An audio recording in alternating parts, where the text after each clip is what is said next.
Olá, irmãos! Estamos aqui mais uma vez para gravar mais um episódio desse podcast Remanescente, que está muito bom. Para mim, tem sido muito bom. Acredito que para os irmãos também.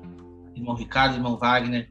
Irmão Ricardo, como é que está a semana aí? Como é que está se recuperando? Como é que tá as coisas? Amém, amém. Nós fomos submetidos aí com Covid, mas Deus é maravilhoso, Deus é bom, tem cuidado de nós. É a segunda vez que eu pego, a primeira foi em janeiro, mas Deus tem sido bom conosco, tem cuidado da nossa família e só vitória, só vitória. Louvado seja Deus. Isso é importante. Irmão Wagner, como é que tá as coisas? Como é que tá a família? Semana aí. A família está bem, graças a Deus. E eu estou muito feliz porque eu estou intensificando cada vez mais a busca pela verdade. E isso tem feito muito bem para mim. O tempo é o mesmo, mas por incrível que pareça, o Espírito parece que está multiplicando esse tempo e tem sido maravilhoso. Porções de novas revelações têm chegado, fresquinha, e é isso. Quem busca, encontra, quem bate, a porta se abre, né? Então, todos nós vamos escolher dos frutos do nosso esforço, né? E Deus quer nos usar como um canal de bênção para as pessoas. Amém. Que bom, irmão Wagner, que bom, que Deus continue abençoando. Bom, a minha semana ela tem sido boa também, meu trabalho, graças a Deus, Deus tem abençoado. Amém.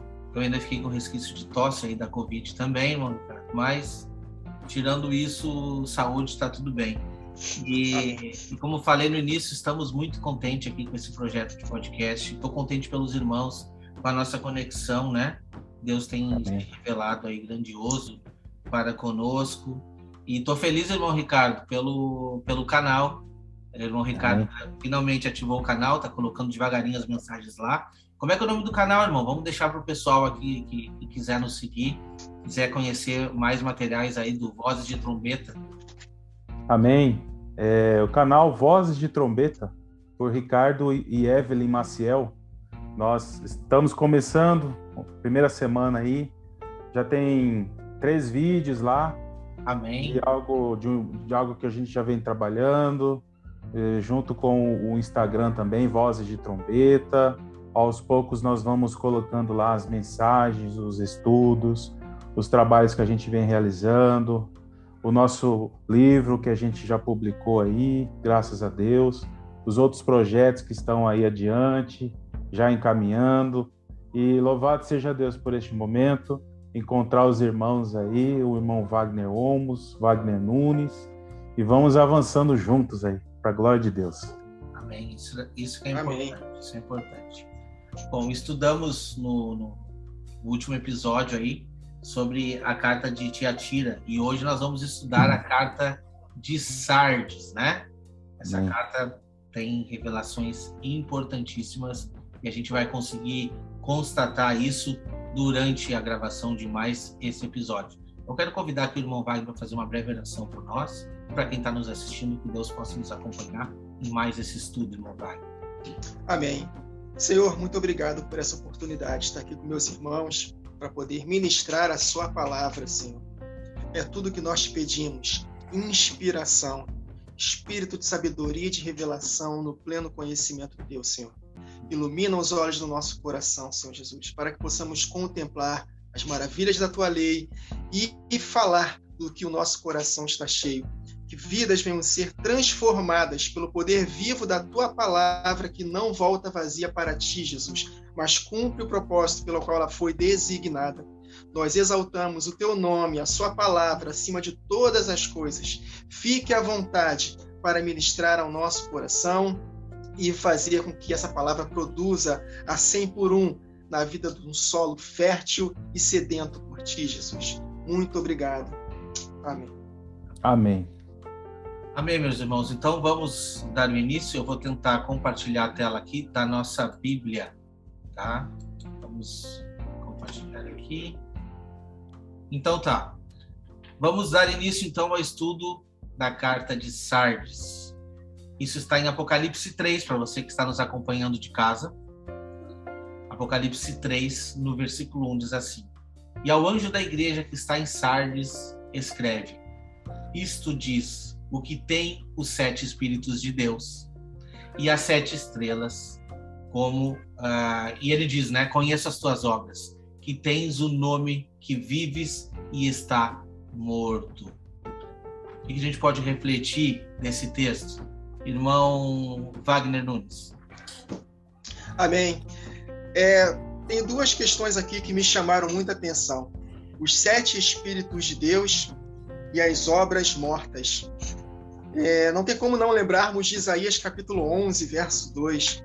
Repousará sobre ele o Espírito do Senhor, o Espírito de sabedoria e de entendimento, Espírito de conselho e de fortaleza, o Espírito de conhecimento e do temor do Senhor. 7 características do Espírito de Deus. Mas aqui, num contexto, Deus está falando: conheço as tuas obras, nome de que vives, mas está morto por causa das suas obras. Eu vou ler aqui um texto de Provérbios, capítulo 8, versos 1 a 14, e nesse contexto aqui, nos fala das características desses mesmos espíritos aqui que nós lemos aqui, as características dos 7 Espíritos de Deus. Olha que interessante, no contexto de exortação também. Provérbios 8, de 1 a 14. Não clama, porventura, a sabedoria e o entendimento não faz ouvir a sua voz? No cimo das alturas, junto ao caminho, nas encruzilhadas das veredas, ela se coloca. Jesus é a sabedoria de Deus. Então, ele é o Espírito do Senhor. Tá? Só tem 3 características aqui do Espírito. Verso 3. Junto às portas, à entrada da cidade, a entrada das portas está gritando: a vós outros, ó homens, clamo, e a minha voz se dirige aos filhos dos homens. É Jesus clamando ao arrependimento. Entendei, ó simples, a prudência, e vós nécios. Olha aí. Prudentes e nécios nos lembram as virgens, 5 loucas e 5 prudentes. Entendei a sabedoria. Ouvi, pois falarei coisas excelentes. Os meus lábios proferirão coisas retas, porque a minha boca proclamará a verdade. Os meus lábios abominam a impiedade. São justas todas as palavras da minha boca, não há nelas nenhuma coisa torta nem perversa. Verso 9. Todas são retas para quem as entende e justas para os que acham conhecimento. 4ª característica. Espírito do Senhor, sabedoria, entendimento, conhecimento. Verso 10. Aceitai o meu ensino, e não a prata, e o conhecimento antes do que o ouro escondido, porque melhor é a sabedoria do que joias. De tudo que se deseja, nada pode se comparar a Jesus Cristo, que é a sabedoria de Deus. A Jesus falando aqui: a sabedoria, habito com a prudência e disponho de conhecimentos. Olha aqui mais uma característica do Espírito. Disponho de conhecimentos e de conselhos. E mais uma característica, 6ª, o temor do Senhor consiste em aborrecer o mal, a soberba, a arrogância, o mau caminho e a boca perversa, eu os aborreço. E o verso 14, a 7ª característica do Espírito de Deus: o meu conselho é a verdadeira sabedoria, eu sou o entendimento, minha é a fortaleza. Então, esse texto de Provérbios é tremendo e é num contexto de chamada para o arrependimento. Ouve, nécios, a correção. Procura a mim, que sou a sabedoria, o entendimento, o conhecimento, o perfeito conselho, o temor do Senhor e a fortaleza. E aí, conectando com o nome que vives, mas está morto, morto me faz entender, são obras mortas. Está escrito em Hebreus capítulo 6, é um dos rudimentos da fé. Obras, um dos rudimentos da palavra de Deus, obras mortas. E é exatamente isso que a igreja de Sardes, quase todos estavam vivendo. Em Tito, capítulo 1, verso 16, está escrito: no tocante a Deus, professam conhecê-lo, entretanto, o negam por suas obras. É por isso que são abomináveis, desobedientes e reprovados para toda boa obra. Obras mais. Então, através das nossas obras, nós vamos constatar se de fato nós estamos vivendo. Em 2 Timóteo 2, eu não vou ler tudo aqui, está escrito lá que um vaso ele só será útil para o possuidor se ele se afastar do pecado. Então, conhecer a Deus somente não quer dizer que nós estamos obedecendo a Ele. Quantos lembram daquela passagem de Mateus 7, né? A partir do verso 22? Muitos me chamam Senhor, Senhor, mas não fazem o que eu mando. Naquele dia eu vou julgar vocês, por quê? Porque vocês, embora operassem grandes sinais e maravilhas, mas não obedeciam a minha palavra. Então apartem-se de mim, vós que praticais a iniquidade, porque eu não vos conheço. Por isso que em 1 João capítulo 2, versos 4 a 6, está escrito que aquele que diz, eu conheço a Deus, mas não guarda os seus mandamentos, é mentiroso, e nele não está a verdade. Aquele, entretanto, que guarda a sua palavra, nele verdadeiramente tem sido aperfeiçoado o amor de Deus. Nisto sabemos que estamos nele, e aquele que diz que permanece nele, deve também andar como ele andou. Então é isso que estava acontecendo com boa parte da igreja de Sardes. Eles tinham nome de que vives, mas por causa das suas obras mortas de pecado, eles estavam contaminando suas vestes e estavam mortos. E o Espírito de Deus, com as suas características, ele será extinguido da nossa vida, se nós perseverarmos em praticar estas mais obras. Para finalizar, não tem como não lembrar de 1 Tessalonicenses 4. Olha o que está escrito, a partir do verso 2. Pois vocês conhecem os mandamentos que lhe damos pela autoridade do Senhor Jesus. O Espírito do Senhor. O Senhor é o Espírito. Jesus Cristo é o Espírito.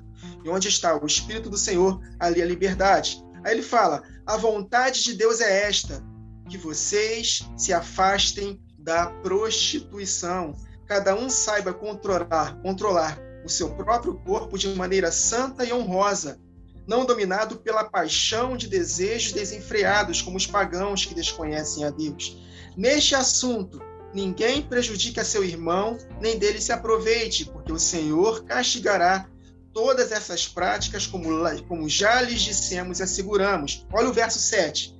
Porque Deus não nos chamou para a impureza, mas para a santidade. Portanto, aquele que rejeita estas coisas não está rejeitando o homem, mas a Deus que lhe dá o seu Espírito Santo. Então, a conexão das características dos 7 Espíritos de Deus que nos dá a vida, se não for respondida com obras, se mantivermos as obras mortas, esse Espírito ele vai ser extinguido da nossa vida e nós receberemos as recompensas pelos nossos erros. Então, desde já, Jesus Cristo se apresenta para a igreja de Sardes como os que têm os 7 Espíritos de Deus, que conhecem as suas obras, que tem nomes que vives, mas está morto por causa das suas más obras.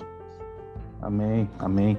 Interessante essa palavra, né, Sardes, que aponta para uma das pedras que estão estruturadas na Nova Jerusalém, que é a pedra de sárdio, ou outros chamam de coralino, que ela tem aquela aparência de avermelhada, cor de carne viva realmente, e a mensagem pesada para a igreja de Sardes. Em uma tradução aqui, uma delas a King James, vai dizer: você tem a fama de igreja viva e ativa, mas está morta. Ou seja, quantas vezes nós nos deparamos com cenários assim, em que muitas pessoas são movidas pelo falso avivamento, pelo movimento, né, levado pelas emoções da alma, pelo engano. Eu vejo aqui a igreja de Sardes já afundada no engano da apostasia, né? Movidas por um falso avivamento, motivando por falsas emoções que são provocadas pelo sistema babilônico, que já adentrou aí, né, em lugares profundos para enganar muitas pessoas. Nós vimos aqui as igrejas anteriores, a igreja de Éfeso, que perdeu o primeiro amor, ou seja, a porta de entrada da apostasia, por aumentar a iniquidade, o amor de muitos se esfriando, e aí a porta de entrada da apostasia. Depois Pérgamo, entrando a apostasia, o inimigo estabelece o trono de Satanás, como aconteceu em Pérgamo. Estabelecendo o trono, ele começa a infiltrar com as suas profundezas. Uma outra palavra importante que a gente encontra na igreja de Tiatira, onde tem as profundezas, as raízes da iniquidade implantadas na igreja, ela começa a ser manipulada pelo sistema babilônico. E essa manipulação da apostasia na igreja, a gente já vê isso já na igreja de Sardes, onde ela não tem qualquer obra aprazível ao Senhor. E aí esse nome bem característico de Sardes, e ela achar que tem uma característica de ativa, de viva, mas porém para o Senhor totalmente reprovada. O irmão Wagner Nunes trouxe a questão de Isaías 11:2, Provérbios 8, apontando bastante para o agir da onisciência do Senhor sobre o seu povo, e Apocalipse 5:6 vai trazer a visão do Cordeiro, o Cordeiro que é o único capaz de abrir os 7 selos, e lá está escrito que nele tinha 7 pontas e 7 olhos, que são os 7 Espíritos de Deus. O irmão Wagner Nunes trouxe aqui as características da onisciência do Senhor, né? E as 7 pontas, nas Escrituras, a gente interpreta como poder, autoridade, ou seja, o exercício da onipotência do Senhor sobre o seu povo. E os olhos do Senhor, né? Deus enxergando tudo nos 4 cantos desta terra, a gente vê a característica da onipresença do Senhor sobre o mundo. A gente percebe então os 7 Espíritos de Deus como onisciência, onipotência e onipresença de Deus sobre a terra, agindo sobre o seu povo. E olhando essa característica dos olhos, dos 7 olhos, a gente encontra Zacarias 4, né? Uma passagem muito rica, né? Não vou trazer toda a questão, você lê na sua casa, medita, porque é uma visão muito importante para o entendimento de cada um de nós, porque é mensagem para os últimos dias, mensagem para as 2 testemunhas. E aqui no verso 10 diz assim: porque quem despreza o dia das coisas pequenas, o Senhor está levantando seus pequeninos na terra. Amém? Pois esse se alegrará, vendo o prumo na mão de Zorobabel, figura de Jesus aqui. São estes os 7 olhos do Senhor que discorrem por toda a terra. Então o Senhor está agindo de forma plena, com onisciência, com onipresença e com onipotência, poder e autoridade que será derramado sobre as 2 testemunhas. Amém? Amém. Amém, irmão Ricardo. Eu trouxe aqui também exatamente tudo que o irmão trouxe, que praticamente foi o que eu sublinhei, tá? A gente pode ver algumas características apresentadas no texto, quando a gente lê, né? Apocalipse 3, no versículo 1, onde a igreja de Sardes escreve: essas coisas diz aquele que tem os 7 Espíritos de Deus e as 7 estrelas. E quando a gente vê isso, os irmãos trouxeram um apanhado aqui das obras, né? Dessa igreja, né, que tem nome de que vive, mas na verdade está morto. E eu quero trazer a respeito da identificação, que a gente sabe que é Jesus Cristo, né? Eu separei aqui esses pontos que o irmão Ricardo trouxe: 7 lâmpadas, 7 olhos e 7 pontas. Muito bem trazido, tá? Deixei separado aqui. A primeira colocação que a gente vê no Apocalipse está lá em Apocalipse 1:4, que diz assim: João às 7 igrejas que se encontram na Ásia, graça e paz a vós outros, da parte daquele que é, que era e que há de vir, e da parte dos 7 Espíritos que se acham diante do seu trono. E a gente vê a referência de quem são esses 7 Espíritos, que é a ação do Senhor Jesus Cristo juntamente com Deus. 7 Espíritos. A gente pode ver em Apocalipse 4, no versículo 5, dizer assim: do trono saem relâmpagos, vozes e trovões, e diante do trono ardem as 7 tochas de fogo, que são os 7 Espíritos de Deus. Quem estará ardendo como tochas de fogo nos últimos dias, irmão Wagner? É evidente que é a igreja. Amém. Unida juntamente. Por isso a representação que o irmão trouxe no último vídeo da menorá, né, contendo ali essas 7 lâmpadas acesas. Significa o quê? Os olhos do Senhor diante ao povo de toda a terra. O irmão não trouxe, mas, irmão, desculpa, esse texto ele é muito importante. Eu preciso ler Zacarias 4. Eu separei porque a conexão é tremenda. Infelizmente, as igrejas de hoje em dia não abrem muitos profetas para trazer, mas se abrisse, eles iam ter a revelação profunda do livro de Apocalipse, né? Porque assim, olha, presta atenção quem são esses 7 olhos, esses 7 espíritos do Senhor. 4, versículo 1. Tornou o anjo que falava comigo e me despertou como a um homem que é despertado do seu sono. Olha só que interessante já essa informação de cara. A gente podia fazer um episódio só para tratar desse capítulo, né? Desperta, tu que dorme. É ou não é? Uhum. E me perguntou, o que vês? Respondi, olho e eis um candelabro todo de ouro. O que ele está enxergando? Exatamente a visão que João teve. Exatamente. Olho e vejo um candelabro todo de ouro, um vaso de azeite em cima, com as suas 7 lâmpadas, os 7 tubos, e para cada uma das lâmpadas que estão em cima do candelabro.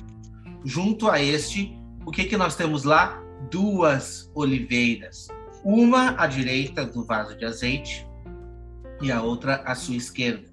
Então perguntei ao anjo que falava comigo, meu senhor, o que é isto? Vamos tentar entender o que significa isso? As 7 lâmpadas e essas 2 oliveiras, o que significa? Respondeu-me o anjo que falava comigo, não sabes tu o que é isto? Respondi, não, meu senhor. Prosseguiu ele e me disse, esta é a palavra do Senhor a Zorobabel, não por força, nem por poder, mas pelo meu espírito. Olha só, pelo espírito, diz o Senhor dos Exércitos. Quem és tu, ó grande monte diante de Zorobabel? Serás uma campina, porque ele colocará a pedra de remate e em meio a aclamações haja graça e graça para ela. Novamente me veio a palavra do Senhor dizendo, as mãos de Zorobabel lançaram fundamentos desta casa, elas mesmas acabarão, para que saibais que o Senhor do Exército é quem me enviou a vós outros. Pois quem despreza o dia dos humildes começos, esse alegrar-se-á vendo o prumo. Olha só que interessante, o prumo na mão de Zorobabel. Aqueles 7 olhos são os olhos do Senhor, que percorrem por toda a terra. E a explicação das 2 oliveiras agora. Prossegui e lhe perguntei, e quem são as 2 oliveiras? À direita e à esquerda do candelabro. Tornando a falar, lhe perguntei, eis que são aqueles 2 raminhos de oliveira que estão junto aos 2 tubos de ouro, que vertem de si azeite dourado. E me respondeu, não sabes o que é isto? Eu disse, não, meu senhor. Então ele disse, são os 2 ungidos que assistem junto ao Senhor de toda a terra. Então é muito importante entender exatamente o que o irmão Ricardo trouxe da menorá, daquelas 2 cartas, as 2 igrejas que não estão contaminadas.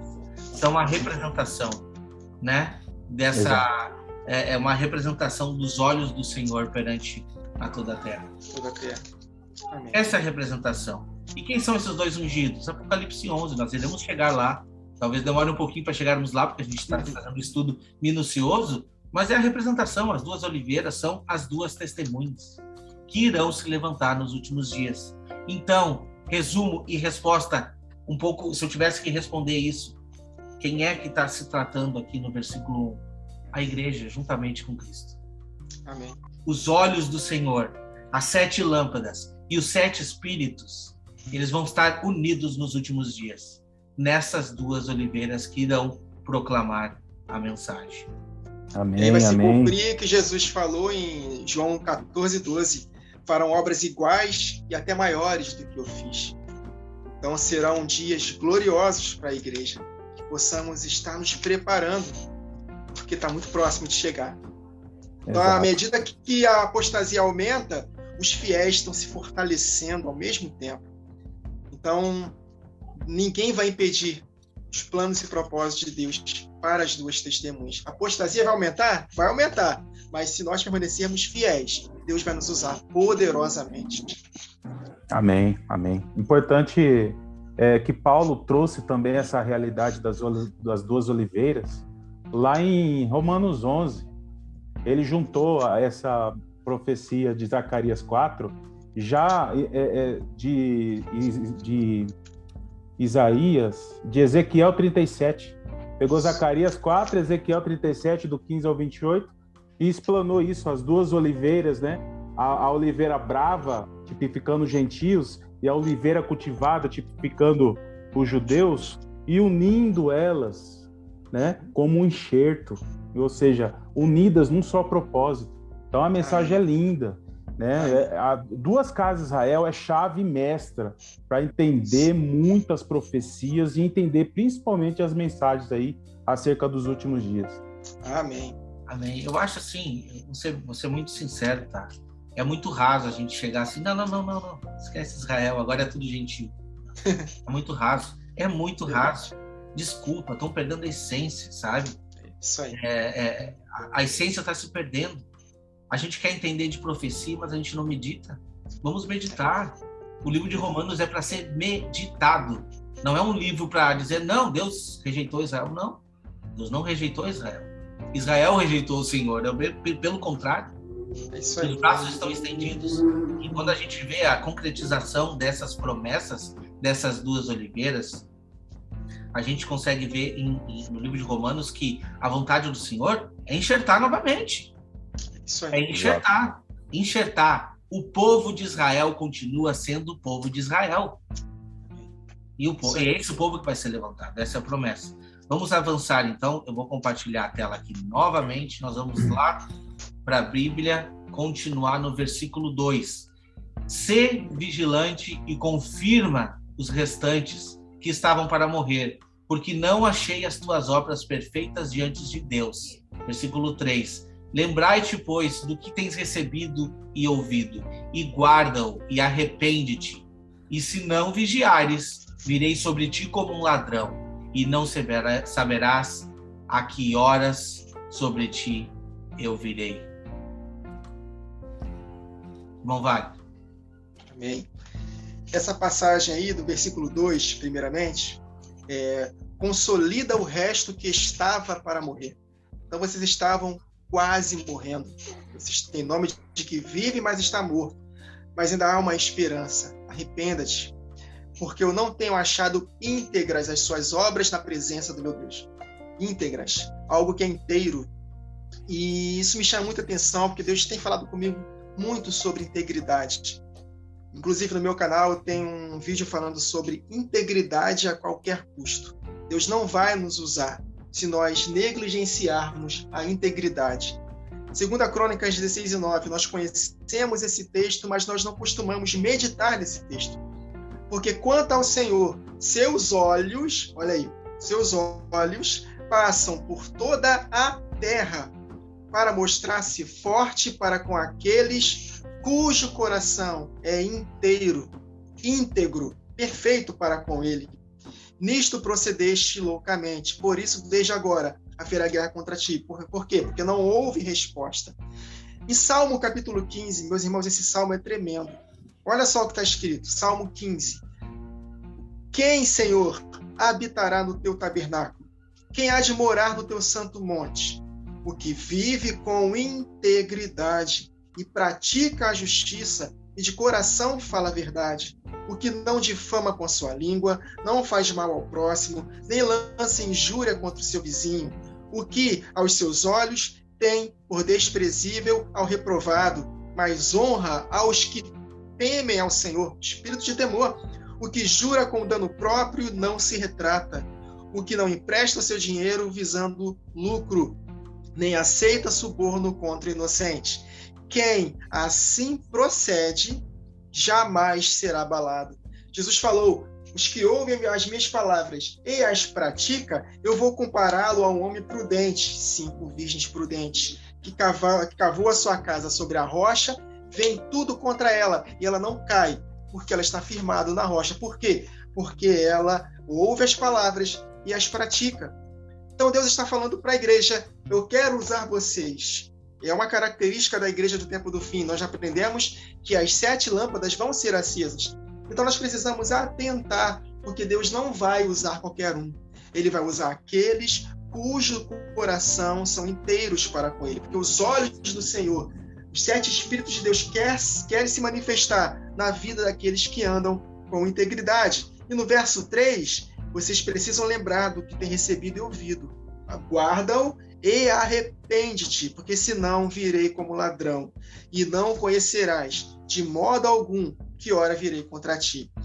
Nós sabemos, pela palavra de Deus, que Deus não voltará como ladrão para aqueles que estiverem prontos. Ele virá como ladrão repentinamente para aqueles que estão desapercebidos. Em 1 Tessalonicenses 5, vou ler aqui: irmãos, relativamente aos tempos e às épocas, não há necessidade de que eu vos escreva, pois vós mesmos estáis inteirados com precisão de que o dia do Senhor vem como ladrão de noite. Quando andarem dizendo paz e segurança, eis que lhes sobrevirá repentina destruição. Virá como um ladrão repentinamente para aqueles que estão andando sem integridade. Mas vós, irmãos, não estáis em trevas, para que esse dia como ladrão não vos surpreenda. Então, se nós andarmos com integridade, nos arrependendo das obras mortas, passarmos de fato a não apenas ter o nome que vive, mas viver de fato a palavra de Deus, ele de fato vai nos usar poderosamente e nós não seremos surpreendidos como ladrão, porque ele virá como ladrão para aqueles que não estão obedecendo a palavra. Em Apocalipse 16:15 está escrito: eis que venho como ladrão, bem-aventurado aquele que vigia e guarda as suas vestes. E vamos falar de vestes nos próximos versículos aqui de Sardes. Bem-aventurado aquele que vigia e guarda as suas vestes, para que não ande nu e não se veja a sua vergonha.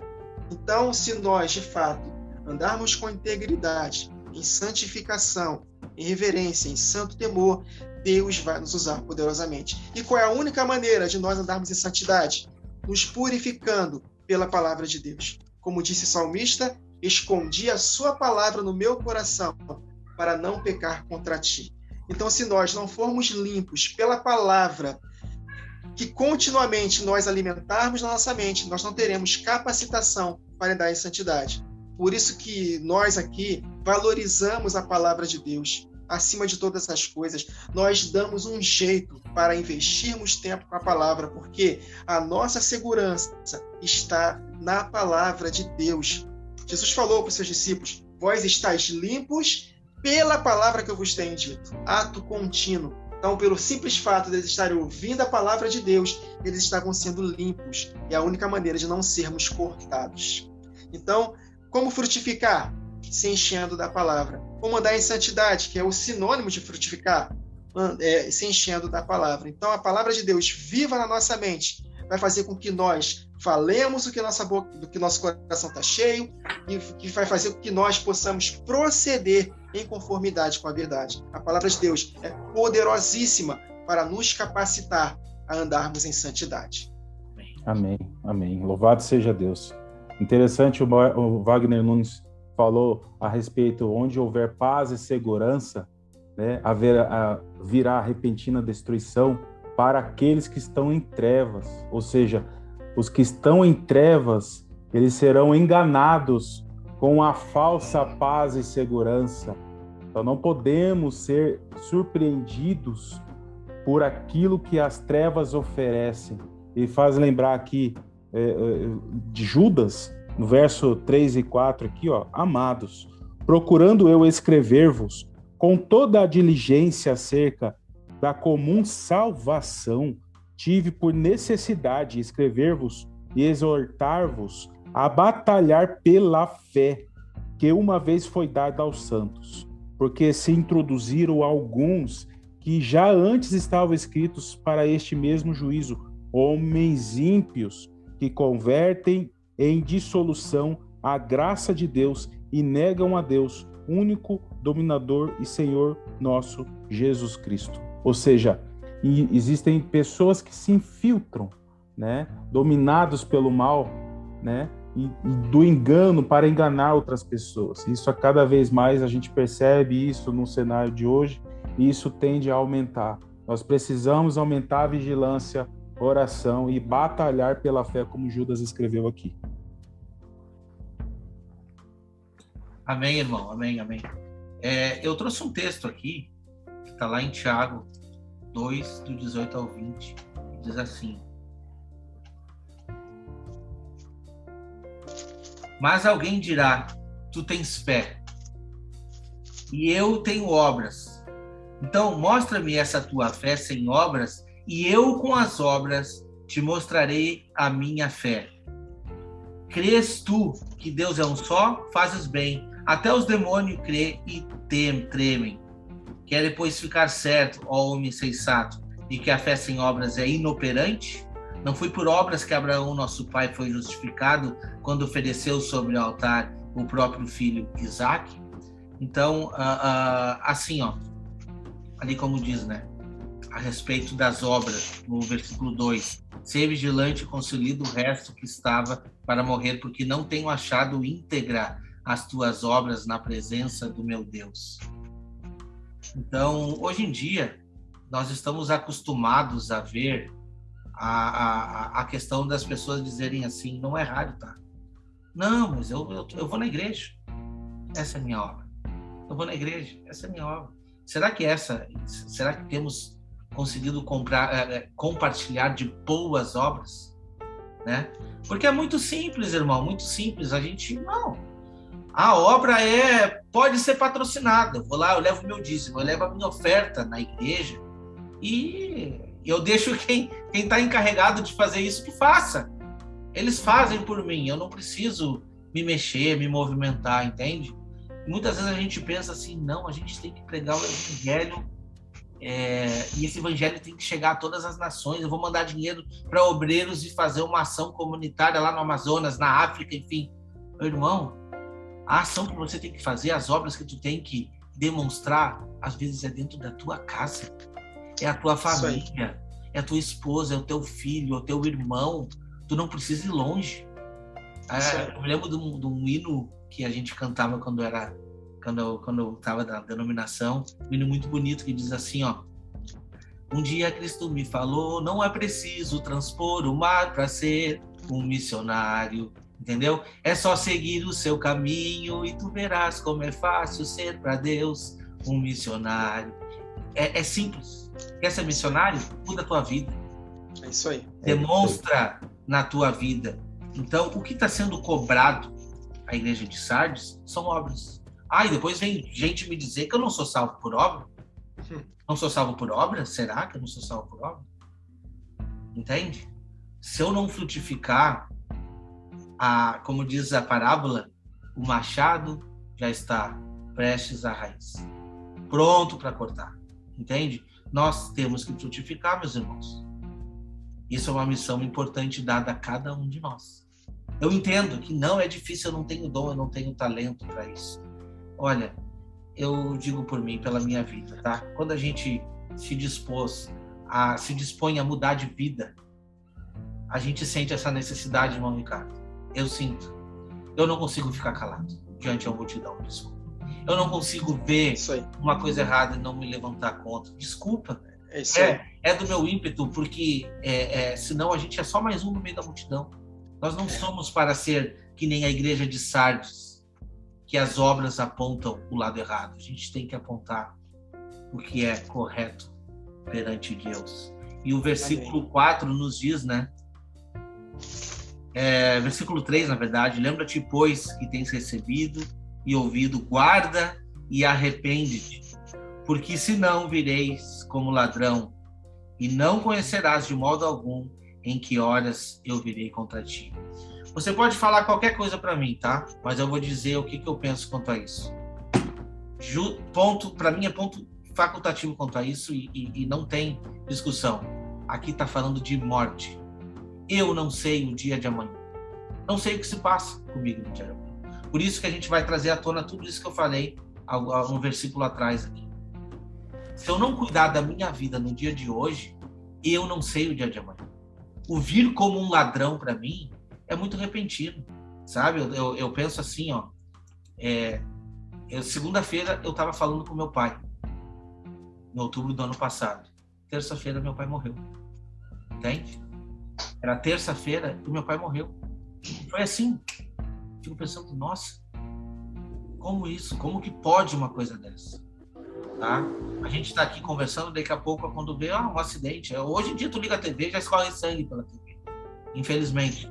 Mas o que o versículo está trazendo para nós, gente? A nossa vida aqui é um sopro, a gente já sabe disso. Verdade. Então nós devemos de vigiar todos os dias. Não vamos esperar, não, vamos esperar aqui. Espera, vem um decreto dominical aqui, espera aí, união das igrejas, olha o Papa se levanta. Não, é a minha vida que mais importa.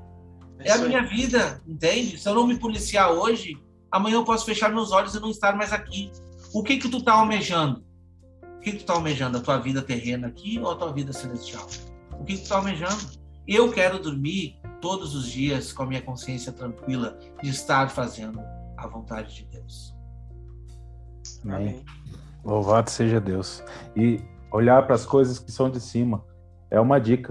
Olhar para a eternidade. Não ficar preso às coisas desta terra, às coisas que nos prendem. Porque isso aqui tudo, o que Deus deu para nós, ou vai dar ainda neste lugar, são recursos. Você não tem bens aqui. Você tem recursos. O que é que você está fazendo com os recursos que o Senhor lhe confiou na tua mão? É para edificar vidas ou é para apenas acumular riquezas que podem ser corroídos aí pela ferrugem? Você precisa ser o mordomo, né? E servir pessoas com aquilo que Deus colocou na sua mão. Isso são obras que Deus requer de você, obras da fé. Amém. O irmão citou Judas, capítulo 1, para que nós possamos batalhar pela fé. Aí eu lembrei da passagem de Lucas, capítulo 18, né? Quando o Filho do Homem voltar, porventura achará fé na terra? E o contexto de Judas para batalhar pela fé é não deixar ser seduzido pelos falsos profetas, pelos falsos mestres que praticam iniquidade. Então, sem fé, é impossível agradar a Deus. Fé com obras, porque a fé sem obras é morta. Então, Jesus, ele quer achar fé na terra quando ele voltar. Agora, se nós morrermos hoje, Jesus já voltou para nós. Por quê? Segue-se o juízo. Então, nós não sabemos o que vai acontecer conosco amanhã. Se Deus quiser, viveremos. Não só viveremos, como faremos isso, faremos aquilo. Então, isso tem que gerar temor no nosso coração. Porque, de fato, a gente não sabe o dia de amanhã. Por isso que é importante nós sermos vigilantes e atentar para nós mesmos. Tem um texto de Timóteo, que o apóstolo Paulo fala para Timóteo: Timóteo, tende cuidado de ti mesmo, para que, ensinando aos outros, você não venha a ser reprovado. Então, você não precisa só se preocupar em salvar os outros. Você precisa também olhar para a sua própria vida. Tome cuidado contigo mesmo. Então, meus irmãos, é um privilégio poder servir a Deus, ter a habitação do Espírito, mas, ao mesmo tempo, é uma enorme responsabilidade. Por isso que o temor é o princípio da sabedoria, é o princípio de tudo. Então, nós precisamos resgatar o temor devido a Deus, porque a imagem de Deus que estão colocando nas igrejas, boa parte das igrejas, é um Deus bobão, um Jesus que passa a mão na cabeça de todo mundo, que ama a todos, independente das obras. Não, nós estamos aprendendo aqui, só nessas cartas às igrejas, a seriedade que Jesus trata com a sua igreja. E ele faz duas promessas, ou para o bem ou para o mal. Então, que possamos escolher a vida, para que possamos viver. Se nós escolhermos o mal, ele não está de brincadeira. Vai acontecer juízo. Então, que possamos alcançar esse equilíbrio, considerar a bondade e a severidade de Deus. Isso é muito importante. Por isso que o Espírito que habita em nós é um espírito de moderação, de equilíbrio. Então, Verdade. Ele nos dá sabedoria para poder discernir essas coisas. Verdade. O irmão Ricardo trouxe uma colocação ali e eu tinha um texto anotado que eu não ia trazer, mas agora o irmão Wagner já coroou aí e eu vou trazer esse texto porque ele dá o fechamento e ele se encaixa muito bem com essa carta que a gente está lendo aqui de Sardes, né? Olha só, Tito 1, do 15 a 16. Todas as coisas são puras para os puros. Todavia, para os impuros e descrentes, nada é puro. Porque tanto a mente como a consciência deles estão corrompidas. No tocante a Deus, professam conhecê-lo, entretanto, o negam como? Por suas obras. É por isso que são abomináveis, desobedientes e reprovados para toda boa obra. Então, a questão de obras aqui também, como eu falei, depende da gente. Depende muito de nós. Agora, se as nossas obras nos apontam esse lado reprovável, como que a gente acha que o Espírito de Deus vai agir dentro de nós para que a gente cumpra as boas obras? Não vai agir, meu. Desculpa, mas não vai. É muito claro, não vai agir. Vamos avançar então. O próximo versículo é o versículo 4, eu acredito. Tens, contudo, em Sardes, umas poucas pessoas que não contaminaram as suas vestiduras e andarão de branco junto comigo, pois são dignas. Mas são poucas. Olha só, são poucas, mas dignas. Que interessante. Ricardo. Amém. Então, olha, são poucas, né? Alguns não mancharam suas vestes com este mundo. E aí eu volto aqui de novo para Judas. Judas aqui no final tem algo bem interessante. Mas vós, amados, edificando-vos, a partir do verso 20, edificando-vos a vós mesmos sobre a vossa santíssima fé, orando no Espírito, conservai a vós mesmos no amor de Deus, esperando a misericórdia de nosso Senhor Jesus Cristo para a vida eterna. E apiedai-vos de alguns que estão duvidosos, e salvai alguns, arrebatando-os do fogo. Tende deles misericórdia com temor, aborrecendo até a roupa manchada da carne. Ora, aquele que é poderoso para vos guardar de tropeçar e apresentar-vos irrepreensíveis com alegria perante a sua glória. Interessante esse verso 23 aqui, né? A questão da roupa manchada. E essa roupa manchada faz alusão às coisas deste mundo. A iniquidade, ela está totalmente envolvendo este mundo, e este mundo, as coisas do mundo, estão entrando na igreja, estão enganando muitos domésticos da fé. E para quê? Para alavancar, para fomentar a apostasia nesses últimos dias.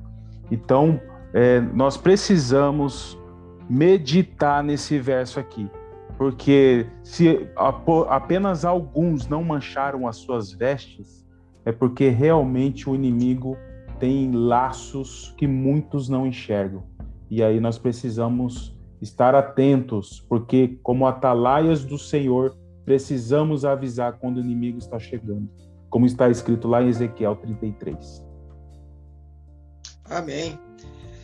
Vestiduras, na palavra de Deus, é a nossa condição diante dele. E aqui em Sardes está falando que poucas pessoas não contaminaram suas vestiduras. É o que o Senhor Jesus falou, né? A porta é estreita, o caminho apertado, são poucos.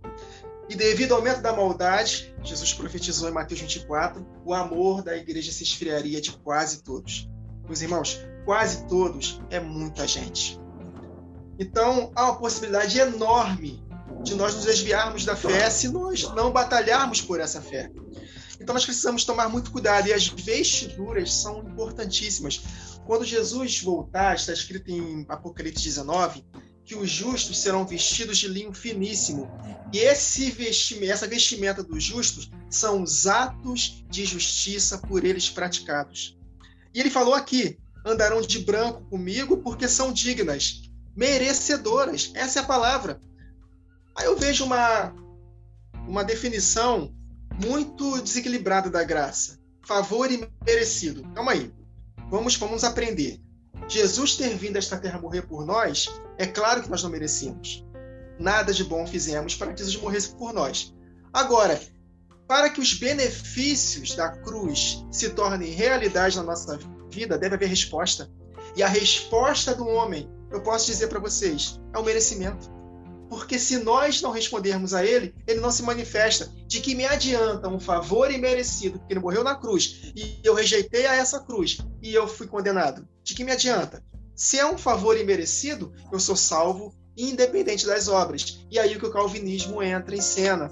Essa doutrina maligna de que não importa o que nós façamos, se Deus nos escolheu, nós seremos salvos, independente das obras. Se ele nos escolheu para o inferno, vamos para o inferno. Então nós temos que tomar cuidado e entender a palavra. É muito simples. São dignas, merecedoras. Por quê? Porque andaram em santidade. E essa parte da vestidura, os irmãos citaram Zacarias 4, eu não vou deixar de ler Zacarias 3, que está falando acerca das vestes do sumo sacerdote Josué, que estavam sujas. Vamos ler?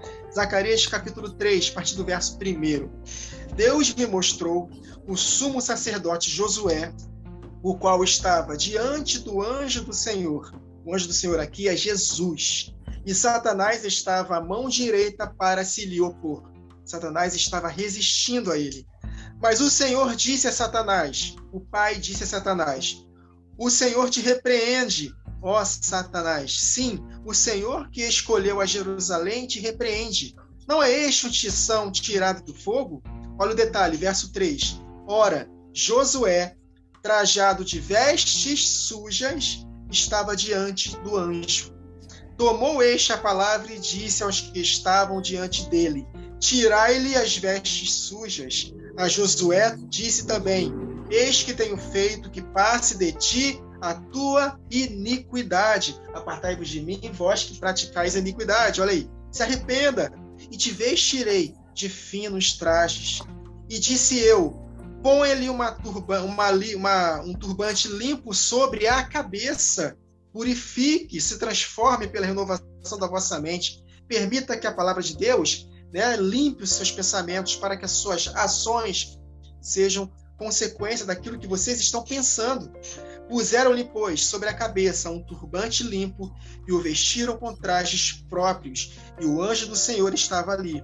E protestou a Josué e disse, verso 7, assim diz o Senhor dos Exércitos, se andares nos meus caminhos e observares os meus preceitos, também tu julgarás a minha casa e guardarás os meus átrios, e te darei livre acesso entre estes que aqui se encontram. Então, se você quer ser usado por mim poderosamente, você precisa se limpar. Vestes limpas.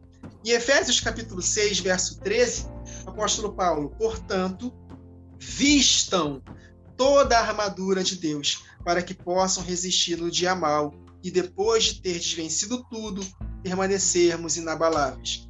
Como é que nós vestimos a armadura de Deus? Andando em santidade, praticando boas obras. Só assim nós seremos dignos de andar de branco com o Senhor, dignos de receber a recompensa, porque Jesus vai nos retribuir, nos recompensar de acordo com as nossas obras. Por isso que Tiago capítulo 4, a partir do verso 4, Jesus chama de adúlteros e adúlteras aqueles que estão tendo amizade com o mundo. Adúlteros e adúlteras, não compreendeis que a amizade do mundo é inimizade contra Deus? Aquele, pois, que quiser ser amigo do mundo, constitui-se inimigo de Deus. Ou supondes que em vão, afirma a Escritura, é com ciúme que em nós anseia o Espírito, olha aí, os 7 Espíritos de Deus, meus irmãos, que ele faz habitar em nós? Antes, ele dá maior graça, pelo que diz, Deus resiste aos soberbos, mas dá graça aos humildes. Humilhai-vos, portanto, sujeitai-vos, portanto, a Deus. Resisti ao diabo, e ele fugirá de vós. Satanás estava se opondo ao sumo sacerdote Josué, porque ele estava com vestes sujas. E aqui em Tiago 4, se nós limparmos as nossas vestes, andando em obediência, Satanás vai fugir de nós. Ele vai nos opor se nós continuarmos andando no pecado. Mas se nós andarmos em santidade, colocando essa armadura, vestindo a armadura de santidade, vamos resistir ao diabo e ele fugirá de nós. E o maligno não nos tocará. E nós venceremos. Então, essas vestes, meus irmãos, nós precisamos compreender que somos nós que investimos a armadura. Vistam, vocês precisam se aproximar de Deus para que ele se aproxime de vocês. Então, é uma escolha diária. Todos os dias, nós precisamos escolher nos envolver com a palavra para que a palavra de Deus se manifeste em nós e nos capacite a vencer as tentações da carne. E o temor do Senhor, uma das características dos 7 Espíritos de Deus, o temor de Deus, conforme está escrito em Provérbios, é afastar-se do mal. Nós escolhemos nos afastar do mal. Então é uma luta diária constante e nós precisamos andar nessa batida, nesse batidão aí, andando em santidade todos os dias da nossa vida, porque se nós não escolhermos esse caminho da santidade, nós não veremos o Senhor como Ele é. Sem santificação, ninguém verá o Senhor. Amém. Amém. Na verdade, assim, na verdade, as pessoas hoje, elas querem a vestidura branca, elas olham para esse texto e elas pensam assim, não, nós vamos usar vestiduras brancas lá no céu. Essa vestidura branca, a igreja vai ser encontrada vestida, essas vestiduras brancas. Já vai estar na igreja. O que você está esperando? Tá? Porque a igreja institucional de hoje em dia, eles querem aquele culto bonito, a igreja bonita, ornamentada, bota melhores vestes para ir lá, mas no nosso interior não há mudança, não há obras que testificam, não há arrependimento. O que é essa vestidura branca? Vestidura branca, na verdade, ela é manchada de vermelho. É o que a palavra nos diz, manchada de vermelho. Como uma vestidura branca pode ser manchada de vermelho? Lavada nas vestes do cordeiro, entendeu? Quando o sangue toma conta da vida do crente que acreditou, ele faz parte daquele ritual das festas, ele aceitou o cordeiro. Qual é o próximo passo depois de aceitar o cordeiro? É tirar todo o fermento, tirar toda a maldade, tirar toda a malícia, fazer parte, assim como Paulo falou, das festas dos pães asmos, os asmos da sinceridade, entende? Porque do contrário, não existe veste branca, me desculpa, entendeu? Você pode botar a melhor roupa que for para ir na igreja. Vou me vestir de branco para passar o ano novo, para trazer tudo de bom para minha vida. Você pode crer no que você quiser, mas o que a palavra de Deus está nos mostrando não é isso. Essa veste não vai ser comprada, tá? Essa veste, ela é adquirida todos os dias, por mim e por você, quando a gente tira todo esse fermento. E lá em Apocalipse 7, a gente vê ali, né, a visão dos glorificados. Olha que interessante no versículo 13. Um dos anciões tomou a palavra dizendo: estes que se vestem de vestidura brancas, quem são? De onde eles vieram? Respondeu-lhe: meu senhor, tu sabes. Ele então me disse: são estes os que vêm da grande tribulação e lavaram suas vestiduras e alvejaram no sangue do cordeiro. Como assim? Esses são os que vieram da grande tribulação? A igreja não quer passar pela tribulação? Mas não, meus irmãos, vão passar por tribulação. Essa vestidura branca adquirida, ela tem um preço. Ela tem um preço. E o preço é renegar o meu eu todos os dias. Senão, eu não vou encontrar essa vestidura. Entende? Então, aceitar o sangue é o primeiro passo. Lavar as minhas vestiduras do sangue do Cordeiro é o primeiro passo. Entende? O segundo passo é, todos os dias, tirar o fermento da minha vida. Eu não estou falando isso literal, não. Isso é um compreendimento da realidade desta sombra, que é tirar tudo aquilo que vem a contaminar o corpo, porque sabemos que o nosso corpo é o corpo de Cristo, onde todos nós, bem ajustados, crescemos para santuário, para a habitação do Espírito Santo. Então, que a gente possa meditar nesses pontos. Irmão Ricardo. Amém. Só complementar aí, os irmãos colocaram bastantes passagens. É interessante esse paralelo aí das festas que o irmão Wagner trouxe. E todas as solenidades do Senhor envolvem o tabernáculo. E o tabernáculo tem 3 ambientes. Ambiente do átrio, onde tem um altar de sacrifício, tem a bacia de bronze para lavar e trocar as suas vestes, e aí com as vestes novas você entra no lugar santo. O lugar da igreja é num lugar santo com o Santíssimo. Lembra que quando Jesus morreu, o véu rasgou? A promessa para a igreja é estar junto com Cristo, o Santo dos Santos, o sumo sacerdote com os sacerdotes.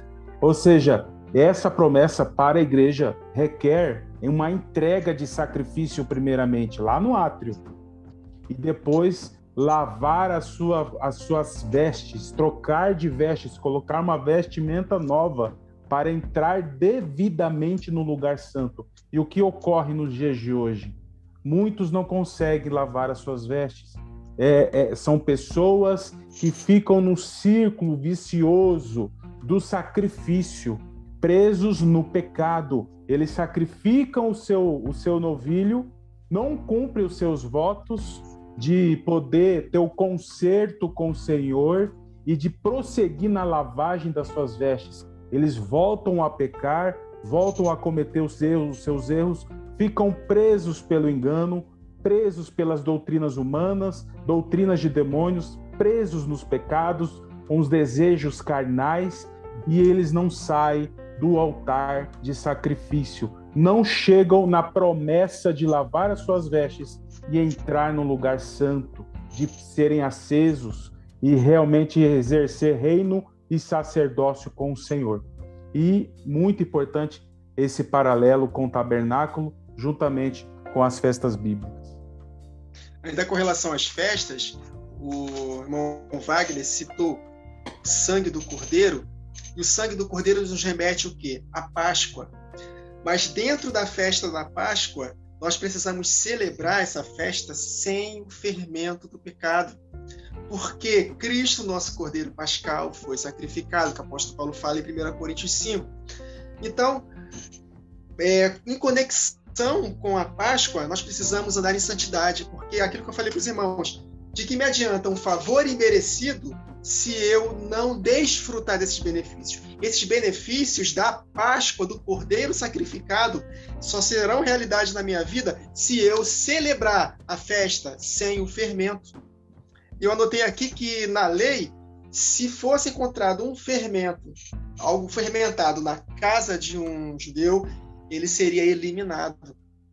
Então, meus irmãos, nós precisamos entender que não basta só crer no sacrifício de Jesus. É necessário celebrar essa festa sem fermento. Interessante que esse texto de Apocalipse 22 e 14, que está escrito aqui, em boa parte das Bíblias está escrito: bem-aventurados os que lavam suas vestes no sangue do Cordeiro, para que tenham direito a entrar à árvore da vida e possam entrar na cidade pelas portas. Só que se nós formos para a Bíblia grega, o dicionário grego, você clica lá nas palavrinhas, sabe o que significa ali?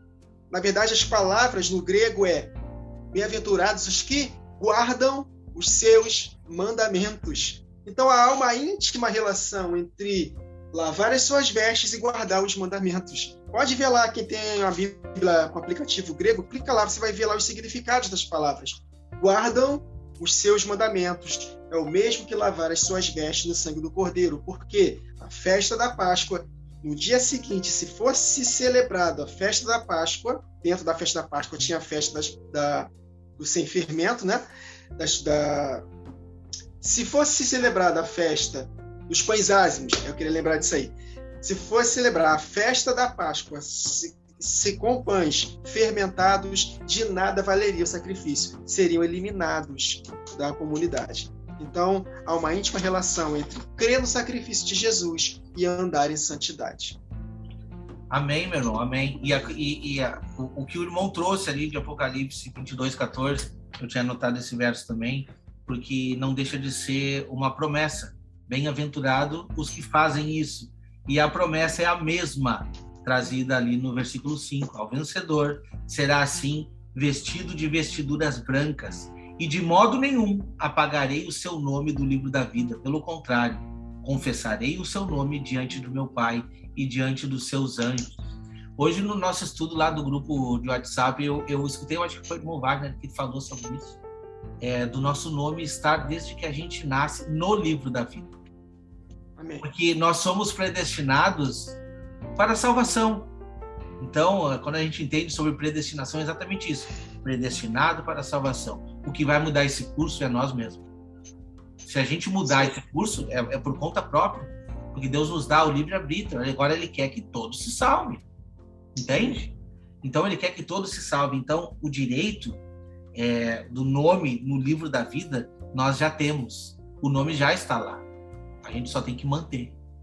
Como que a gente faz para manter, irmão Ricardo? Manter essa essa característica, né, é muito importante.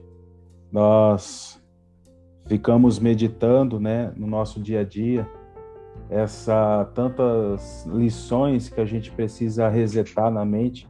Me lembro aí de Romanos, né, 12. Transformai-vos pela renovação do vosso entendimento, da vossa mente. Quantas coisas a gente, durante toda essa vida, a gente vem com as amarras de muitos pensamentos, muitas doutrinas, né? E nós deparamos assim com a palavra de Deus quando nos entregamos, às vezes, numa situação, num cenário de adversidade. Nós temos um encontro pessoal com Deus, e nesse encontro pessoal com Deus, nós começamos a entender o propósito. A predestinação, a eleição, é para cumprimento de um propósito. E muitos focam muito na salvação, mas existe um propósito que está relacionado com a sua eleição. E graças a Deus que temos a oportunidade de hoje, como diz lá em Hebreus, o dia é hoje de você entender o propósito de Deus para a sua vida, de você realmente enxergar o propósito, enxergar o porquê é que você está aqui, para seguir um direcionamento conforme o Senhor predestinou antes da fundação do mundo para a sua vida.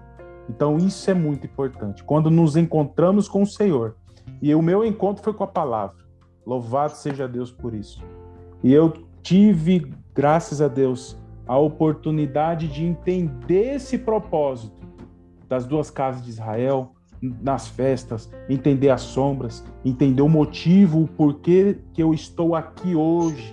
Amém. É para cumprimento de um propósito, para confirmar a minha eleição, aquilo que o Senhor colocou para a minha vida desde a fundação do mundo. Amém. Amém. Amém. Então, o Wagner citou, né, a questão que a gente conversou no WhatsApp hoje, de que, na verdade, o nome é escrito no livro da vida desde quando nós somos concebidos. Porque o desejo de Deus não é criar um homem para perdição. Que Deus louco é esse que os calvinistas ensinam? Um Deus que cria um homem para perdição?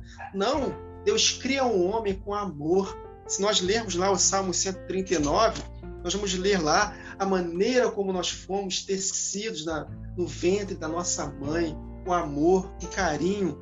Não importa a maneira como fomos concebidos, até mesmo através de um estupro, não importa. Foi concebido um espírito, foi Deus que formou. Então, o nome está escrito no livro da vida. Agora, ele é riscado do livro da vida quando não há arrependimento. É o que está escrito aqui em Êxodo, capítulo 32, versos 31 a 33. Moisés intercedendo pelo povo que estava caindo na gandaia lá no episódio do bezerro de ouro. Tornou Moisés ao Senhor e disse: Ora, o povo cometeu grande pecado, fazendo para si deuses de ouro. Agora, pois, perdoa-lhe o pecado, ou se não, risca-me, peço-te, do livro que escreveste. Só que Jesus falou: eu não vou perdoar só porque você está intercedendo. A nossa intercessão é muito importante, queridos, mas a nossa intercessão, ela dá oportunidade para que essa pessoa se arrependa. Eu nunca me esqueço de uma parábola do Senhor Jesus, em Lucas 13, acerca de uma árvore que não estava dando fruto e ela foi dita para ela ser cortada, porque ela não estava dando frutos e estava ocupando a terra inutilmente. Mas um intercessor falou: não, deixa mais um ano, coloque sobre ela estrume para que ela possa dar fruto. Se der fruto, bem. Se não der fruto, pode cortar. Então, a nossa intercessão não tem o poder de salvar ninguém. A nossa intercessão faz com que Deus promova circunstâncias para que aquela pessoa possa se arrepender. Então, aqui, Moisés falou para Deus: risca o meu nome do livro, mas perdoa esse povo. E olha a resposta de Deus: riscarei do meu livro todo aquele que pecar contra mim. Moisés, eu não vou riscar o seu nome do livro, porque você não está pecando contra mim. E também não vou salvar aquele povo só porque você está intercedendo por eles, porque eu vou riscar o livro aquele que pecar contra mim. Então a alma que pecar, essa morrerá.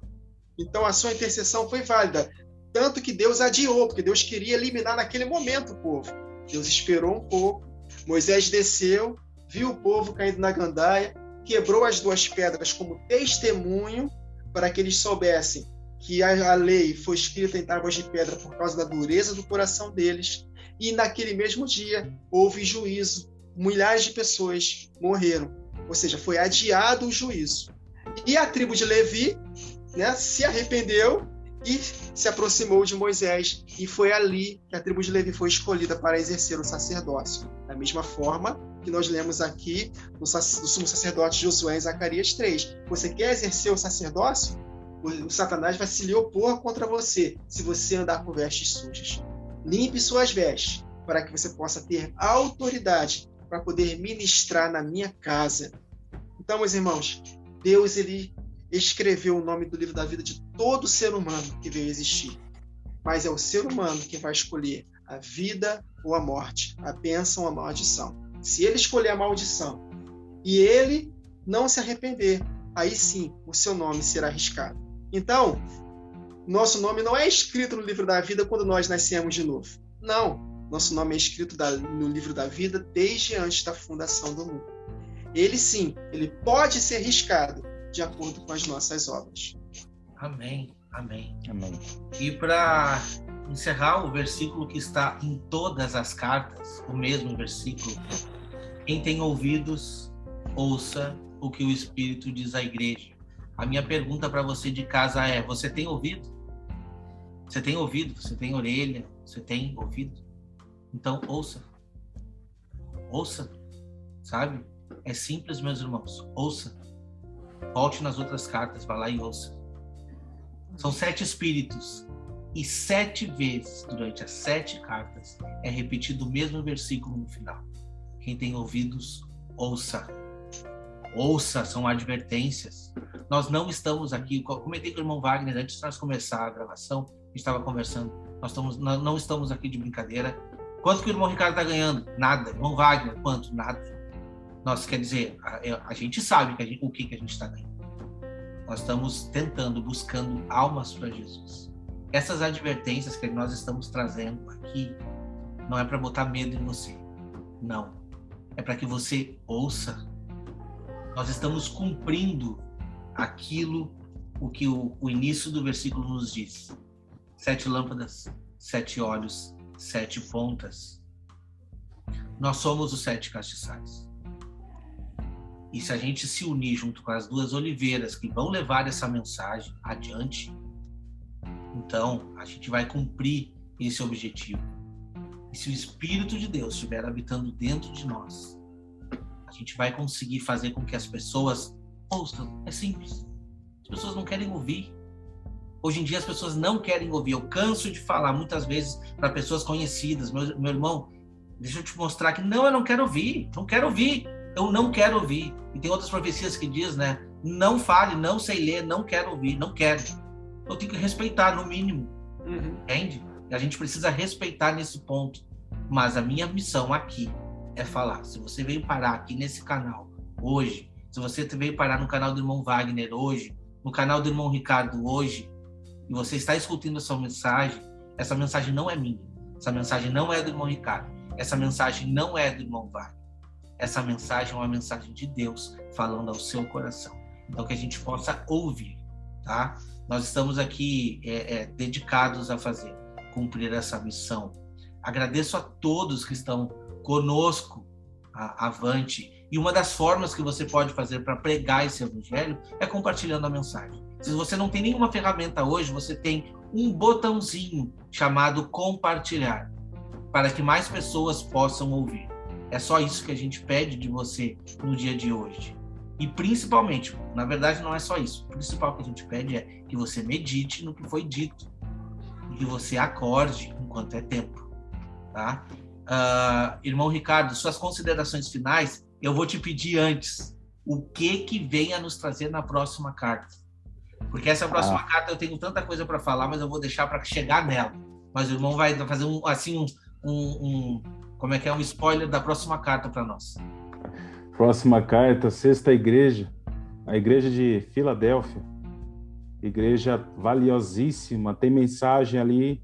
Vamos ter que penar para poder fazer um só podcast aí para falar de Filadélfia, porque ela, junto com Esmirna, ela não se encontra falha diante do Senhor, ela se encontra digna, íntegra diante do Senhor, apontando para as duas testemunhas junto com Esmirna. Louvado seja Deus. Bom, vai. Desculpa. E para dar minhas considerações finais aí, vou ler só um verso aqui de Isaías. Está escrito aqui, Isaías 61:10. Regozijar-me-ei muito no Senhor.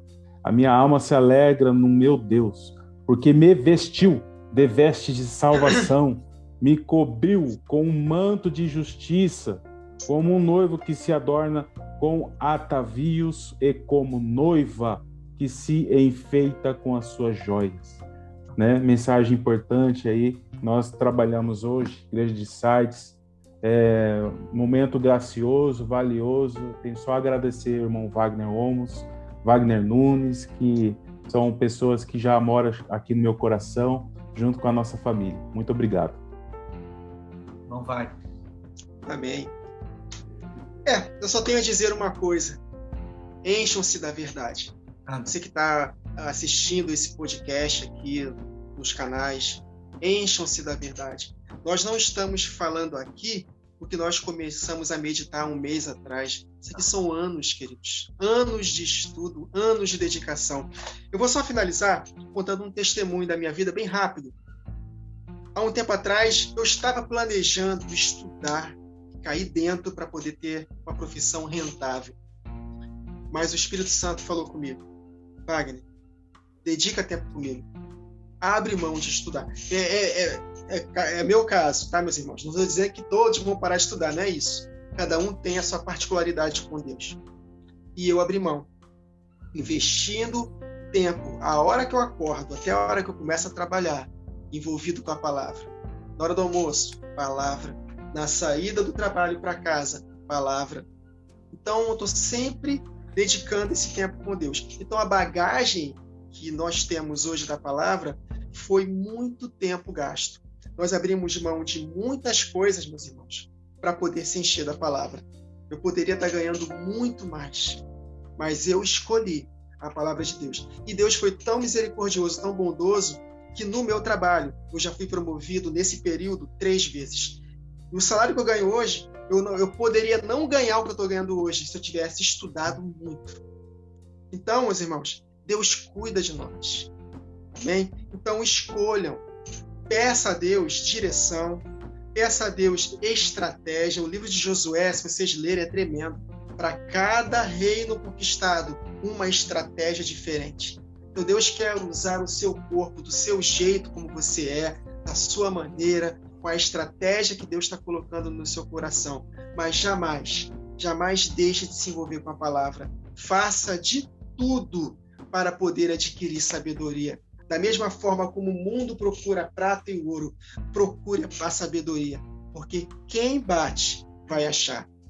Esse verbo conjugado no grego é um verbo contínuo. Batei, continue batendo e não parem de bater, e vai ser aberto a vocês. Peçam, continue pedindo e não parem de pedir, e vocês receberão. Busquem, continuem buscando e não parem de buscar, e vocês receberão.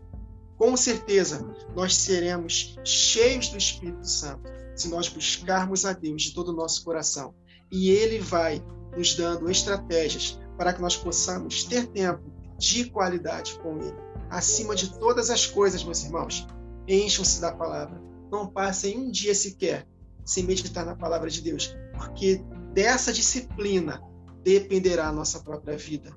Guardar o nosso coração na palavra de Deus, para que nós possamos ser transformados pela renovação da nossa mente e possamos experimentar e comprovar a boa, agradável e perfeita vontade de Deus. Não esquecendo de um detalhe simples: nós vivemos aqui por pessoas.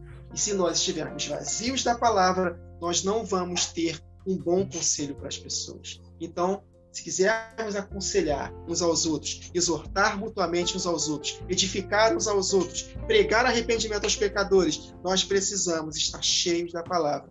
Porque a boca fala do que está cheio o coração e a fé vem pelo ouvir. E quão formosos os pés dos que anunciam a palavra da salvação. Mas não tem como falar de Deus sem estar cheio da palavra. É isso. Amém. Então, isso é o que a gente tem feito. Nós estamos aqui de coração aberto e pedimos a você, né, que dedique um pouco do seu tempo para a obra do Senhor. Tá? Coisa simples que possa ser feita na sua vida, que possam fazer a diferença na vida de outras pessoas. E assim a gente vai estar frutificando.